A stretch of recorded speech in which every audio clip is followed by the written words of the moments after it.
नमस्कार साथियों, आप सभी का हमारे YouTube चैनल विद्यालय एजुकेशन में स्वागत है।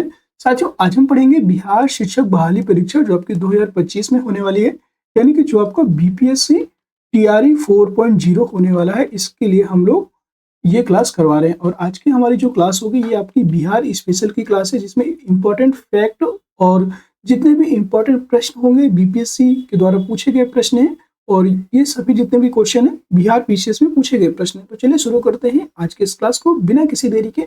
और ये all BPSC previous year question for TRE के लिए हैं। तो सभी साथी क्लास में अंत तक बने रहिएगा और देखिएगा कि क्लास आपको कैसी लगी, कैसे क्वेश्चन पूछे जा रहे हैं, इसका भी आपको यहाँ पे पता चलेगा। चलिए शुरू करते हैं आज के इस क्लास को। और ये क्लास सभी के लिए है, चाहे आप 1 to 5 हो, चाहे आप 1 to 5 की तैयारी कर रहे हो या 6 to 8, या तो आप 9, 10th, 11, 12th किसी भी एग्जाम की तैयारी कर रहे हो, सभी के क्वेश्चन यहाँ से फंसेंगे। ये क्योंकि यह बिहार स्पेशल है, बिहार स्पेशल कहीं से भी कुछ भी पूछा जा सकता है, तो याद रखिएगा। चलिए शुरू करते हैं इस क्लास को। आज की क्लास का पहला क्वेश्चन है, आप देख सकते हो बिहार में, मतलब क्वेश्चन है आपका कि बिहार में गंगा नदी की प्रमुख सहायक नदियां कौन कौन सी हैं। अब यहाँ पे बताइएगा बिहार में गंगा नदी की प्रमुख सहायक नदियां कौन सी हैं। गंडक एवं बागमती, कोसी काली एवं सेन, यमुना घाघरा एवं रामगंगा, गोमती बूढ़ी, यहाँ पे बूढ़ी गंगा होगा, गोमती बूढ़ी एवं महानंदा। बताइएगा कौन सा इसका राइट आंसर हो जाएगा। ठीक है, तो याद रखिएगा इसमें गंडक एवं बागमती यहाँ पे और कोसी काली एवं सेन, ये तीनों नदियां, कोसी काली एवं सेन और गंडक एवं बागमती, ये गंगा की प्रमुख सहायक नदियां हैं जो कि बिहार में प्रवाहित होती हैं। 1 और 2 इसका राइट आंसर हो जाएगा, बी ऑप्शन 1 और 2। ठीक है, अगला क्वेश्चन है, आप इसके बारे में एक व्याख्या भी देख लीजिएगा। बिहार में गंगा नदी की प्रमुख सहायक नदियां गंडक, बागमती, कोसी, काली तथा सोन नदियां हैं। बिहार में पटना जिले में गंगा नदी की लंबाई सबसे ज्यादा है। यमुना नदी गंगा की सबसे बड़ी सहायक नदी है जो कि प्रयागराज के संगम में मिलती है। गंगा की सहायक नदियां कौन कौन सी हैं? बाएं से अगर देखेंगे तो सबसे पहले गोमती, घाघरा, गंडक, बूढ़ी गंडक, कोसी, महानंदा और रामगंगा और गर्रा, ये सभी गंगा की सहायक नदियां हैं। दाएं से देखेंगे तो यमुना हो जाएगा, यमुना, सोन, पुनपुन, फल्गु, चंदन, अजय, दामोदर, रूपनारायण, तमसा, ये जो है दाएं से गंगा की प्रमुख सहायक नदियां हैं।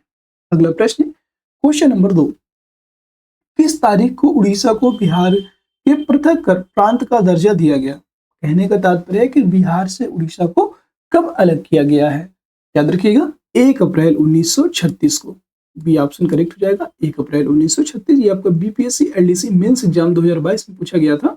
1 अप्रैल 1936 को बिहार को उड़ीसा से पृथक करके प्रांत का दर्जा दिया गया था। 22 मार्च 1912 को बिहार और उड़ीसा बंगाल से अलग हुए थे। वर्तमान में उड़ीसा की राजधानी भुवनेश्वर है।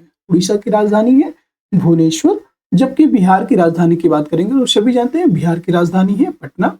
और 22 मार्च को बिहार का, जबकि 1 अप्रैल को उड़ीसा का स्थापना दिवस मनाया जाता है। तो याद रखेगा, यहाँ से आपको एक क्वेश्चन और पता चल गया कि बिहार का जो बिहार दिवस है ये कब मनाया जाता है। ये बिहार का स्थापना दिवस 22 मार्च को मनाया जाता है। और उड़ीसा की बात करेंगे तो 1 अप्रैल को उड़ीसा का स्थापना दिवस मनाया जाता है। क्वेश्चन नंबर 3, अधिकतम कर उद्योग किस जिले में है? अधिकतम कर उद्योग की बात करेंगे, यह किस जिले में है? ठीक है, किशनगंज, दरभंगा, पूर्णिया, उपयुक्त में से कोई नहीं। और यहाँ पे अधिकतम कर उद्योग नहीं, ये गलत क्वेश्चन हो जाएगा, कर नहीं होगा यहाँ पे। तो ये उपयुक्त विकल्पों को आधार बनाते हुए बिहार लोक सेवा आयोग ने इस प्रश्न को रद्द भी कर दिया था। ये क्वेश्चन थोड़ा सा यहाँ पे गलत हुआ है। अधिकतम कर उद्योग किस जिले में है, ये क्वेश्चन आपका यहाँ पे गलत हो जाएगा। ठीक है, ये क्वेश्चन को हम गलत मानते हैं क्योंकि बिहार लोक सेवा आयोग ने भी इसे रद्द कर दिया था। अगला प्रश्न है क्वेश्चन नंबर 4, निम्नलिखित में से कौन सा एक बिहार की अर्थव्यवस्था के मामले में सही है? ये बताना है कौन सा एक अर्थव्यवस्था के मामले में बिहार की सही है। पहला ऑप्शन है अर्थव्यवस्था का व्यवसायिक ढांचा ऊपर से स्थिर है। तो ऊपर से स्थिर है, ये एकदम सही इसका कॉन्सेप्ट है। और भारत में सबसे कम विकास दर में से एक है जो कि 2.5% है। यहाँ पे देखा जाए तो भारत में जो सबसे कम विकास दर में से एक है, ये थोड़ा सा यहाँ पे देखने लायक होगा, क्योंकि जो भारत में बिहार की विकास दर है ना, तो वर्तमान में सबसे अधिक है। ये आपको यहाँ पे गलत हो जाएगा। और इसके अगले पॉइंट को फिर चलेंगे तो बिहार में अधिकतम प्राथमिक वस्तुओं का उत्पादन होता है, ये कथन भी सही है। उपयुक्त में से एक से अधिक, उपयुक्त में से कोई नहीं। तो इसका राइट आंसर हो जाएगा उपयुक्त में से एक से अधिक। देख लीजिए, ये आपका 68 बीपीएससी प्री 2022 में 12/2/2023 को पूछा गया था। दिए गए विकल्पों में बिहार की अर्थव्यवस्था के मामले में कौन कौन से सही है? बिहार की अर्थव्यवस्था का व्यवसायिक ढांचा ऊपर से स्थिर है, पहला सही था। बिहार की अर्थव्यवस्था भारत में सबसे तीव्र गति से विकास करने वाली अर्थव्यवस्थाओं में से एक है, तो वहां पे उसमें बोला कि सबसे कम है, तो ये गलत हो जाएगा। सबसे तीव्र गति से विकास कर रहा है बिहार की अर्थव्यवस्था। और बिहार ने वित्तीय वर्ष 2019-20 में दोहरे अंकों में विकास दर दर्ज की है, और जो राष्ट्रीय स्तर पर विकास दर के दोगुने से भी अधिक है। बिहार में 19-20 के द्वितीय वर्ष में विकास दर 10.5% दर्ज की गई, जबकि इस अवधि के दौरान यह राष्ट्रीय स्तर पर 4.2% थी। वहां पे 2.4 लिखा था, और याद रखिएगा जो आपका क्वेश्चन मेन है इसमें 4.2% दर्ज की गई है। अगला प्रश्न है आपका क्वेश्चन नंबर 5। किस बजट में वित्त मंत्री ने उदारीकृत विनिमय दर प्रबंधन प्रणाली की घोषणा की है? तो इसमें यूनियन बजट 1992-93 यूनियन जो बजट हुआ था उसमें उदारीकृत विनिमय दर प्रबंधन प्रणाली की घोषणा की गई थी। सी ऑप्शन करेक्ट हो जाएगा। और ये 68 बीपीएससी प्री 2022 में पूछा गया है। देखिए, पुराना क्वेश्चन है लेकिन ये अभी भी पूछा गया है, इसका मतलब ये कहे कि ये इंपॉर्टेंट प्रश्न है। ठीक है। भुगतान संतुलन पर गठित उच्च स्तरीय समिति सी रंगराजन की सिफारिशों के आधार पर मार्च 1992 में उदारीकृत विनिमय दर प्रबंधन प्रणाली की स्थापना की गई, और जिसमें दोहरी विनिमय दर शामिल था। बाजार निर्धारित विनिमय दर प्रणाली में परिवर्तन को सक्षम करने के लिए यह प्रारंभिक कदम था।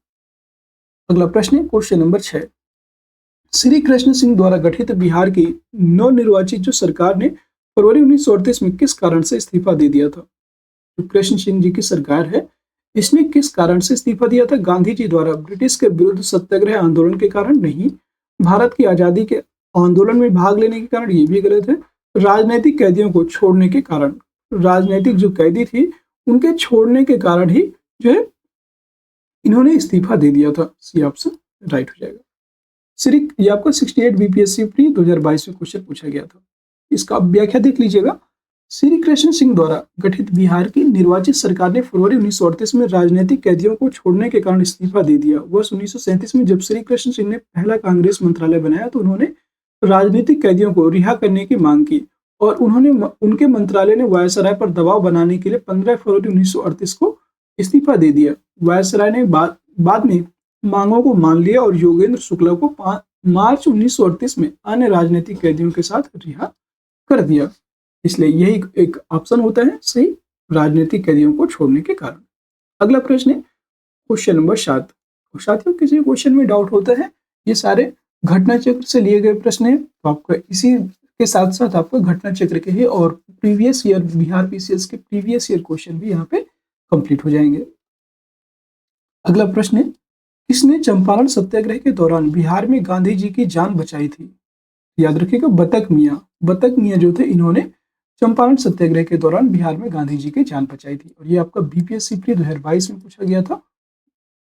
चंपारण सत्याग्रह के दौरान बिहार में बतक मियाँ ने गांधी जी की जान बचाई थी, और अफ्रीका से लौटने के बाद गांधी जी निलहे किसानों की दुर्दशा का जायजा लेने चंपारण के जिला मुख्यालय मोतिहारी आए थे। लॉर्ड इरविन ने गांधी की हत्या के लिए बतक मियाँ को जहर मिला दूध का गिलास देने को कहा। बतक मियाँ ने दूध का गिलास देते हुए गांधी जी और राजेंद्र के कानों में यह बात बता दी। गांधी जी की जान तो बच गई, लेकिन बतक मियाँ को भारी कीमत चुकानी पड़ी थी इसकी। अगला प्रश्न है क्वेश्चन नंबर 8। असहयोग आंदोलन के दौरान किसने बिहार में किसानों की अगुवाई की थी? असहयोग आंदोलन कब शुरू होता है? 1 अगस्त 1920 ईस्वी को, याद रखिएगा 1 अगस्त 1920 को असहयोग आंदोलन शुरू होता है। और किसने बिहार में किसानों की अगुवाई की थी? तो बिहार में किसानों की अगुवाई करने वाले थे स्वामी विद्यानंद ने बिहार में किसानों की अगुवाई की। बी ऑप्शन करेक्ट हो जाएगा। और ये भी आपका प्रश्न 68 बीपीएससी प्री 2022 में पूछा गया। अब यहाँ से आप अंदाजा लगा सकते हैं कि कितने special Bihar history, Bihar geography, कितने स्पेशल क्वेश्चन लगातार पूछे जा रहे हैं। असहयोग आंदोलन के दौरान स्वामी विद्यानंद ने बिहार में किसानों की अगुवाई की। दिसंबर 1920 में नागपुर अधिवेशन में कांग्रेस पार्टी द्वारा आधिकारिक रूप से तय किए जाने से पहले बिहार में असहयोग आंदोलन शुरू करने का दबाव बहुत अधिक बढ़ गया था, और जिन किसानों ने कुछ क्षेत्रों में जमींदारों के खिलाफ आंदोलन किया था वे स्वामी विद्यानंद के अधीन कुछ समय के लिए कांग्रेस से जुड़े। किसान नेता स्वामी विद्यानंद असहयोग आंदोलन के प्रबल समर्थक थे, जिन्होंने पहले ही किसानों के साथ असहयोग का प्रचार करने वाले प्रांतों का दौरा किया था। अगला प्रश्न है क्वेश्चन नंबर 9। स्वराज दल की स्थापना बिहार में किसने की थी? स्वराज दल, स्वराज दल की बात करेंगे तो इसके जो स्थापना है बिहार में किसने की? स्वराज दल की स्थापना याद रखिएगा, यह श्री कृष्ण सिंह ने स्वराज दल की स्थापना करते हैं। बी ऑप्शन करेक्ट हो जाएगा। स्वराज दल की स्थापना श्री कृष्ण सिंह ने की थी। ठीक है, अगला प्रश्न है आपके, इसके बारे में देख लीजिएगा। बिहार में श्री कृष्ण सिंह द्वारा स्वराज दल की स्थापना की गई, जबकि राष्ट्रीय स्तर पर अगर बात करेंगे तो मोतीलाल नेहरू और चित्तरंजन दास द्वारा 1923 में स्वराज दल या स्वराज पार्टी की स्थापना की गई थी। स्वराज पार्टी ने 1923 के चुनाव में केंद्रीय विधानमंडल की 104 में से 42 सीटें जीती और पार्टी का कार्यक्रम सरकार के काम में बाधा डालना था। वे देश विरोधी प्रत्येक नीति पर गतिरोध पैदा करना चाहते थे और 1923 में ये स्वराज पार्टी बनी थी। 1924 में स्वराज पार्टी फिर से आईएनसी में शामिल हो गई थी, याद रखिएगा। इंडियन नेशनल कांग्रेस, ये भारतीय राष्ट्रीय कांग्रेस में 1924 में पुनः ये पार्टी शामिल हो गई। क्वेश्चन नंबर 10, इनमें से बिहार के प्रथम राज्यपाल कौन थे? वेरी इंपॉर्टेंट क्वेश्चन है, प्रथम राज्यपाल कौन थे बिहार के? याद रखिएगा, बिहार के प्रथम राज्यपाल की बात करेंगे sir Maurice Garnier Hallett, sir James David Sifton, sir Hugo Dow. उपयुक्त में से एक सही कि उपयुक्त में से कोई नहीं। ये आपको 68 बीपीएससी प्री 2022 में क्वेश्चन पूछा गया था और याद रखिएगा इसका राइट आंसर हो जाएगा sir James David Sifton. B option correct हो जाएगा। सर जेम्स डेविड शिफ्टन एक ब्रिटिश सिविल सेवक थे और जिन्होंने उड़ीसा के विभाजन 1936 के पश्चात बिहार प्रांत के प्रथम राज्यपाल के रूप में कार्य किया। सर जेम्स डेविड शिफ्टन, ठीक है। और उल्लेखनीय है कि स्वतंत्रता के पश्चात बिहार का प्रथम राज्यपाल जयराम दास दौलत राम थे। स्वतंत्रता के पश्चात की बात करेंगे तो बिहार के प्रथम राज्यपाल कौन बने? जयराम दास दौलत राम। तथा वर्तमान में राजेंद्र विश्वनाथ आर्लेकर को इस पद पर फरवरी 2023 में नियुक्त किया गया, याद रखिएगा। अगला प्रश्न question number 13, Mahatma Gandhi and Bihar some reminiscences के लेखक कौन थे? Mahatma Gandhi and Bihar some reminiscences के लेखक कौन थे? याद रखिएगा डॉक्टर राजेंद्र प्रसाद। ये ऑप्शन करेक्ट हो जाएगा। ये तो बिहार के ही है और बहुत इंपॉर्टेंट है ये बिहार के परिप्रेक्ष्य से। 68 बीपीएससी प्री 2022 में क्वेश्चन पूछा गया है। महात्मा Gandhi and Bihar some reminiscences के लेखक थे डॉक्टर राजेंद्र प्रसाद। इनके द्वारा लिखी गई कुछ अन्य पुस्तकें भी थी, आप देख लीजिएगा। चंपारण में सत्याग्रह, ये इन्हीं की पुस्तक है, राजेंद्र प्रसाद जी की। इंडिया डिवाइडेड, उनकी आत्मकथा है, आत्मकथा। बापू के कदमों में इत्यादि, ये सभी इनकी प्रमुख पुस्तकें हैं। उल्लेखनीय कि डॉक्टर राजेंद्र प्रसाद का जन्म कब हुआ?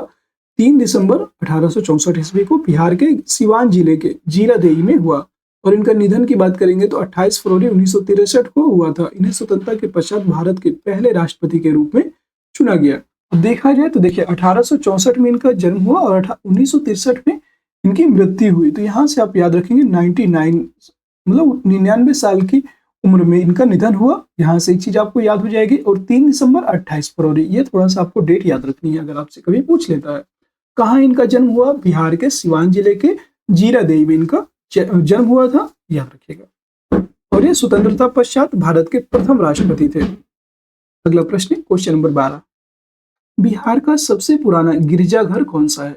अगर गिरजाघर की बात करते हैं तो बिहार का सबसे पुराना गिरजाघर है पादरी की हवेली। ये ऑप्शन राइट हो जाएगा, पादरी की हवेली। ये भी आपका 68 बीपीएससी प्री 2022 में क्वेश्चन पूछे गए। जितने भी 2022 में क्वेश्चन पूछे गए हैं बिहार स्पेशल से, वो सभी क्वेश्चन आपको यहाँ पे करवाए जा रहे हैं, ठीक है। अगला प्रश्न है आपका, इसी के देखिए इसका व्याख्या देख लीजिएगा। बिहार का सबसे पुराना गिरजाघर पादरी की हवेली है और वर्ष 1713 में पटना में इसकी स्थापना की गई थी।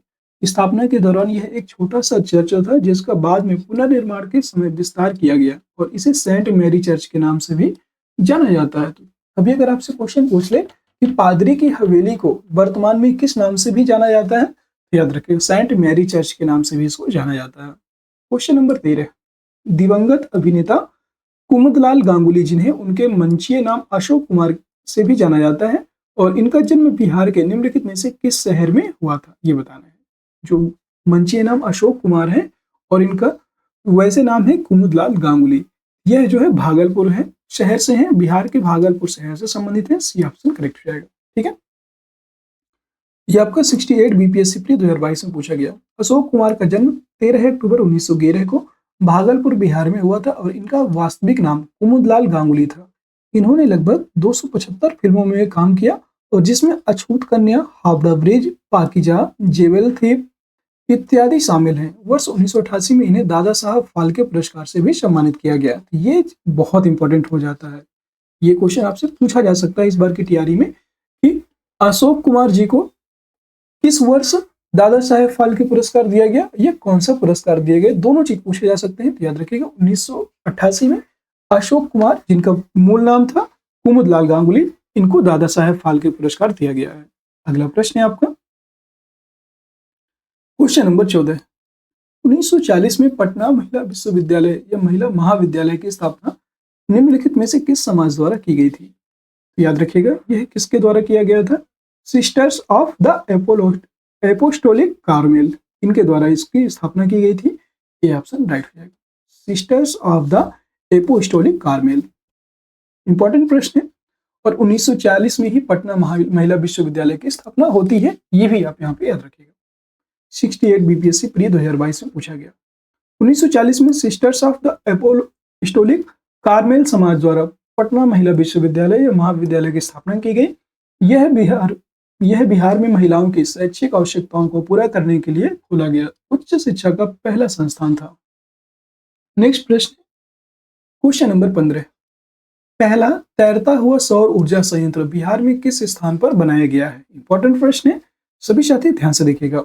यह दरभंगा कदीराबाद दरभंगा में इसको बनाया गया है। ये ऑप्शन करेक्ट हो जाएगा, तैरता हुआ सौर ऊर्जा संयंत्र, और ये पहला है बिहार का, इसलिए और भी इंपॉर्टेंट हो जाता है। याद रखिएगा कदीराबाद दरभंगा में पहला तैरता हुआ सौर ऊर्जा संयंत्र बनाया गया है। ये आपका 68 बीपीएससी प्री 2022 में पूछा गया। दरभंगा जिले के कदीराबाद के तालाब पर बिहार का पहला फ्लोटिंग सोलर प्लांट चालू हो गया है और इस सोलर प्लांट से 1.6 मेगावाट बिजली जनरेट हो रही है। मतलब यहाँ पे बिजली का उत्पादन भी प्रारंभ हो चुका है। Question number 16।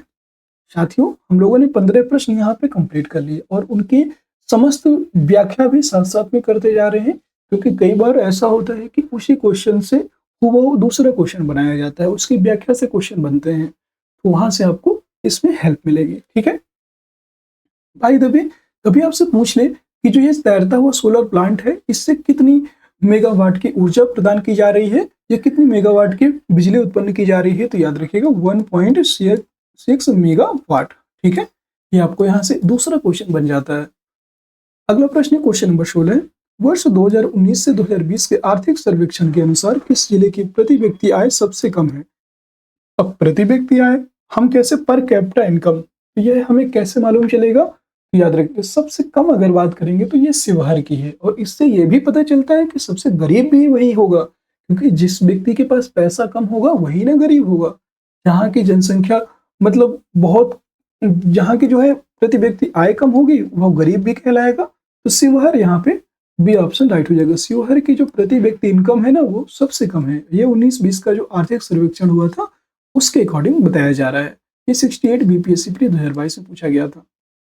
वर्ष 2019-20 के आर्थिक सर्वेक्षण के अनुसार प्रति व्यक्ति आय वाले शीर्ष क्रमशः निम्न देख सकते हैं। सबसे पहले पटना जो कि 131 है, 1,31,00,000 ऐसे अब ध्यान रखिएगा। बेगूसराय की बात करेंगे 51.4 हजार, मुंगेर में 44,300 या 44.3 हजार कम प्रति व्यक्ति आय वाले, जिन्हें क्रमशः इस प्रकार दिया गया है। शिवहर 19.6 हजार, अररिया 20.6 हजार, सीतामढ़ी 22.1 हजार। ये सभी कम आय वाले क्षेत्र हैं। अगला प्रश्न है क्वेश्चन नंबर 17। निम्नलिखित में से किसे अगस्त 2022 में भौगोलिक संकेतक जीआई टैग से सम्मानित किया गया है? बताना है। भौगोलिक संकेतक जीआई टैग से मिथिला मखाना को सम्मानित किया गया है। यह ऑप्शन करेक्ट हो जाएगा। हाल ही में केंद्र सरकार ने बिहार के मिथिला मखाना को भौगोलिक संकेतक जीआई टैग प्रदान किया गया है और सरकार के इस कदम से मिथिला उत्पादकों को एक नई पहचान के साथ ही उनके उत्पादों को सही मूल्य की प्राप्ति हुई थी। देखिए ये क्वेश्चन 2023 में पूछा गया था, 2022 का क्वेश्चन है, लेकिन ये 12/2/2023 में इसको पूछा गया था। अगला प्रश्न है, अब यहाँ पे जितने भी बिहार में स्पेशल जीआई टैग दिए गए हैं एक बार उनको देख लीजिए। पान, माखन और मच्छ अर्थात मछली मिथिला की 3 प्रतिष्ठित पहचान है। कौन कौन सी? मगही पान और मगही जो मिथिला का माखन है, मिथिला माखन और मच्छ यानी कि मछली, 3 को प्रतिष्ठित पहचान दी गई है। मखाने में कैल्शियम, मैग्नीशियम, आयरन और फास्फोरस जैसे सूक्ष्म पोषक तत्वों के साथ प्रोटीन व फाइबर भी होता है। बिहार के अन्य जीआई टैग जो कि इंपॉर्टेंट है, जरूर देख लीजिएगा। भागलपुरी जर्दालू आम, कतरनी चावल, मगही पत्ते जो पान होता है, शाही लीची, सिलाओ खाजा एक स्वादिष्ट व्यंजन होता है और मधुबनी चित्रकला, इन सभी को जीआई टैग दिया गया है। जीआई टैग यानी कि भौगोलिक इंडिकेशन, ये भौगोलिक सूचक होते हैं। Question number 18, business reforms action plan, business reforms action plan BRAP द्वारा वर्ष 2020 में व्यापार करने में आसानी में बिहार ने 36 राज्यों में से डैश रैंक हासिल की। 36 राज्यों में बिहार के द्वारा कौन सी रैंक हासिल की है? बिहार का स्थान इसमें 26वां था। याद रखिएगा, बिहार ने इसमें 26वीं रैंक हासिल की थी, जो कि उपयुक्त में से कोई नहीं। ये ऑप्शन हो जाएगा उपयुक्त में से कोई नहीं। अगला प्रश्न है क्वेश्चन नंबर 19, बिहार 10 वर्षों में राज्य का शहरीकरण बहुत तेजी से बढ़ा है। 2011 की जनगणना के अनुसार बिहार में शहरीकरण का स्तर डैश प्रतिशत था, जो बढ़कर वर्तमान की बात करेंगे, देखिए पहले ये था 2011 की बात करेंगे तो उस समय यहाँ का शहरी स्तर था 11.3 था, और वर्तमान बात करेंगे तो ये 15.3 हो गया है। बी ऑप्शन करेक्ट हो जाएगा।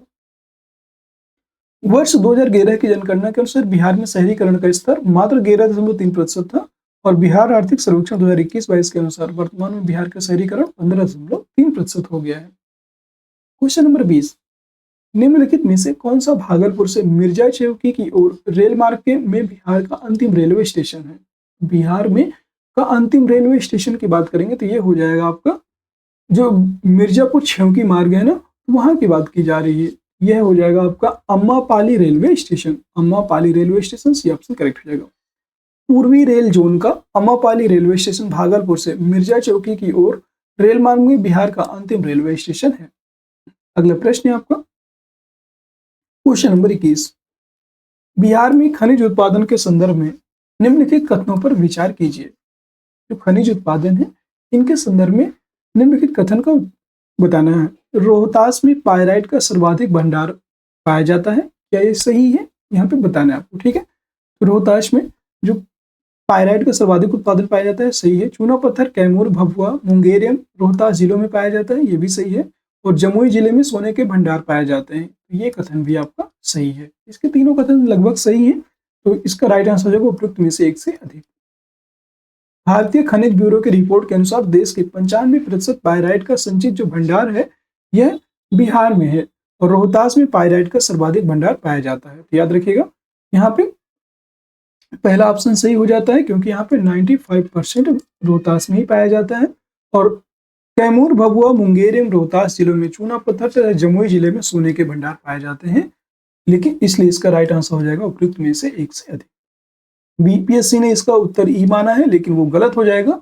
डी ही इसका राइट आंसर हो जाएगा, एक से अधिक इसका। या तो फिर यहाँ पे कौन सा नहीं है अगर ये पूछेगा, तब यहाँ पे उपयुक्त में से कोई नहीं, ये वाला आंसर होगा। क्वेश्चन नंबर 22, बिहार में बहने वाली पवित्र नदी फल्गु निम्नलिखित में से किन नदियों के संगम से बनती है?